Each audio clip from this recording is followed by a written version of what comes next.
Alors ça peut être sympa. C'est pas des cartes truquées que j'ai, c'est même pas des cartes spéciales, c'est simplement des cartes que j'ai préparées pour que vous puissiez mieux suivre ce qui va se passer. À savoir que j'ai pris des cartes toutes identiques, rouge et noir. Elles ne sont pas identiques rouge-noir, elles sont identiques rouge et identiques noir, dans leur catégorie si je puis dire.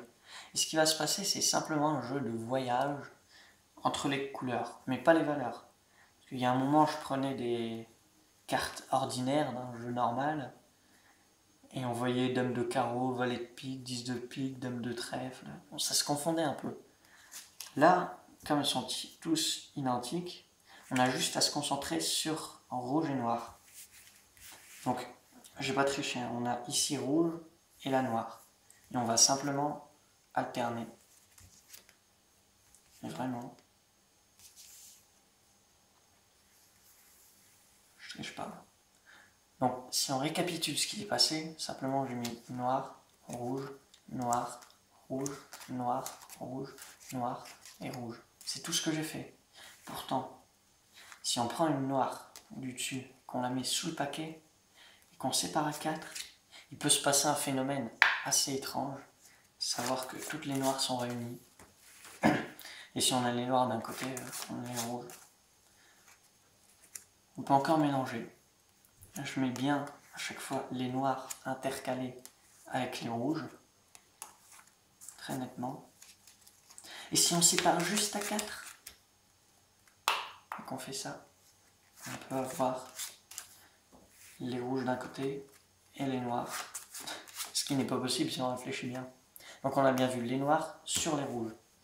Donc je mets une noire, une rouge, donc du dessous, une noire, une rouge, une noire, une rouge, une noire, une rouge, c'est tout. Pourtant, si on sépare juste à 4, c'est tout le temps le même effet, mais c'est énervant au bout d'un moment. Et on peut encore mélanger. On met à chaque fois les rouges intercalés dans les noirs. Donc si on a suivi ce qui s'est passé, à chaque fois on a rouge, noir, alterné. Et là où ça devient fou, c'est qu'en fait non. Toutes les cartes peuvent revenir. Vous aimez ce genre de choses? Donc on se souvient bien, rouge et noir. Donc j'ai les rouges ici. D'accord? Je mets un témoin. Et les noirs ici. Je mets aussi un témoin noir. Donc là on va faire un peu différemment. Vous préférez que je mette les rouges sur les noirs ou les noirs sur les rouges? Les rouges sur les noirs, d'accord. Et là, ce que je vais faire, simplement, je vais mélanger virtuellement.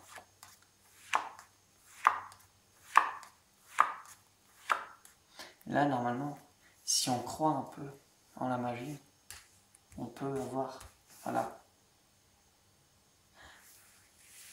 Alors oui, maintenant, le souci, c'est qu'on a noir, rouge, tout le temps alterné.